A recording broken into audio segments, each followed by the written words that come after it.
มสาระความรู้ก่อนใครได้ที่ RSU Wisdom TV ทางระบบทีวีดาวเทียม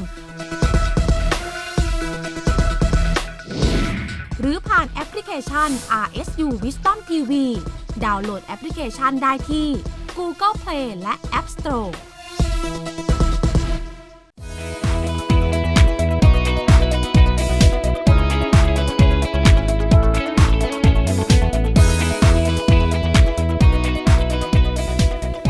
Welcome back. Up next is ASEAN Interview ahead, a little wrap of our interviews over the past year. ครับช่วงสุดท้ายแล้วนะครับสำหรับ ASEAN Interview วันนี้จะมาลองดูนะครับว่าในรอบปีที่ผ่านมานะครับรายการของเรามีบทสัมภาษณ์อะไรที่โดดเด่นน่าสนใจบ้างเสนอกันครั้งนี้เป็นครั้งที่2แล้วนะครับ Right, let's go check it out.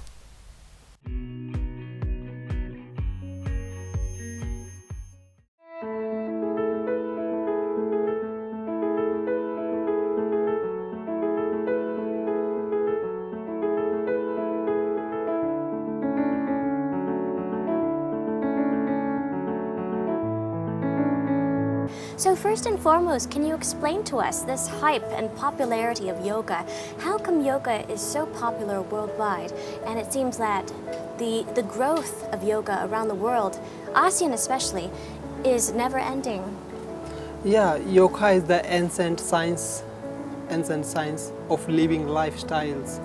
So yoga is not only from people who practicing yoga. Yoga is for everybody. And once we practice yoga, because yoga is from Asia, from India, yoga is not from other country anywhere, because once we follow something and then after some time we forget because we don't use it. So if some knowledge we have and we don't use, then we're going to forget it. So that's why we are going to remember, revision our knowledge. So that's why we are going to follow, especially in Asian countries. Yeah. Right. Yeah. So that said, why do you think people are so into yoga? Why is it so popular? Because nowadays the environment is not good. Everything is not organic, and the peoples once they move to city, they forget the village. Once they forget the nature, and after that they forget everything about health, the living lifestyle. Once they forget everything, they get disease. Once they get disease, and then they have to find some good health. How they can find good health? So there is only one option. Do yoga and get good health. Right. Yeah, just 5-minute yoga and have a everyday good life and a healthy life. Yeah, so that's why once we practice, yoga actually is not only for body. Yoga is for mind. This is the harmony between body, mind and soul.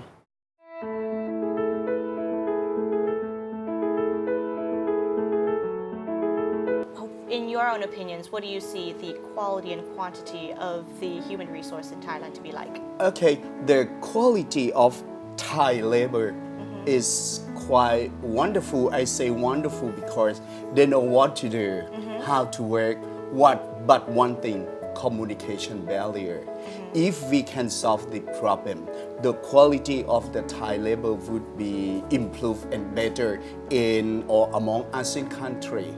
But the quantity, there are many Thai people that try to work in another country.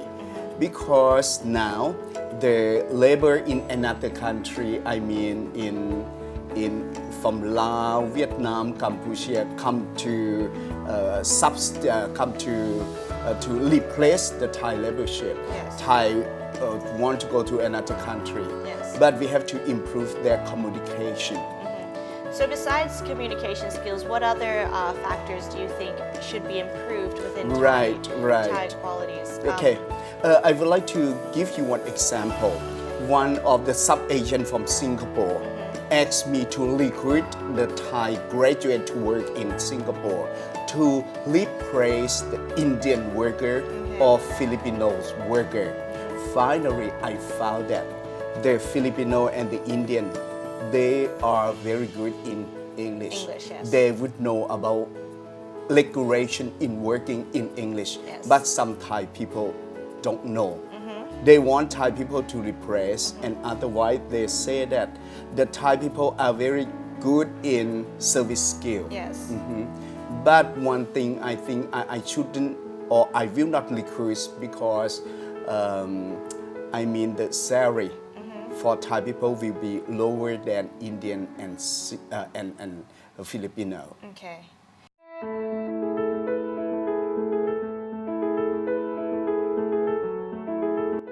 So we're really excited to hear about how Rangsit University has developed itself to prepare itself for entering the ASEAN economic community and really developing its ASEAN market. So you tell us a bit about how it's prepared? Right. I would say that it starts with the vision of our president, of course, Dr. Achit Urairat, who believes in the contribution of our educational institution as the wisdom hub. But it's not only for our country. In the world, as the globalization world right now, we cannot walk alone. We cannot solve the problem alone. Things go beyond borders.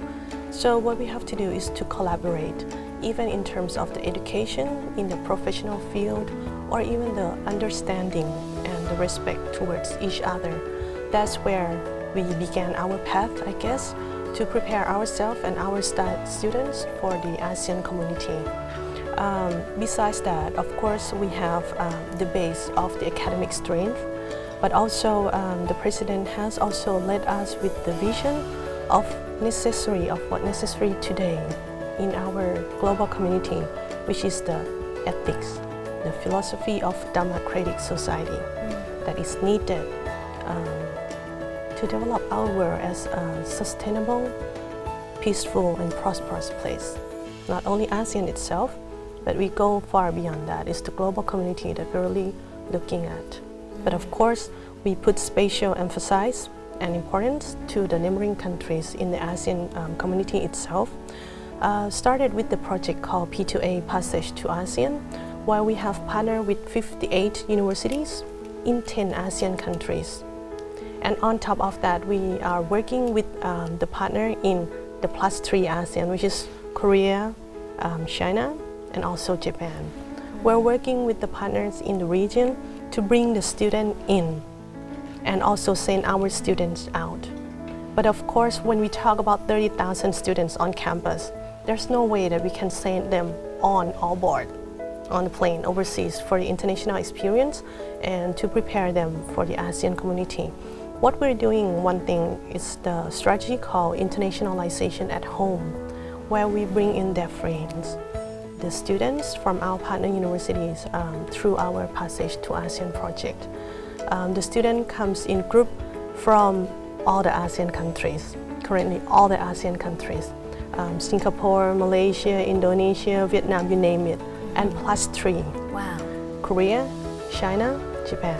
We have the group of students coming in. And by that way, our own students get to experience and mingle and learn from their friends how the people think differently, how the people behave differently. And they could also, during those experiences, be able to appreciate themselves.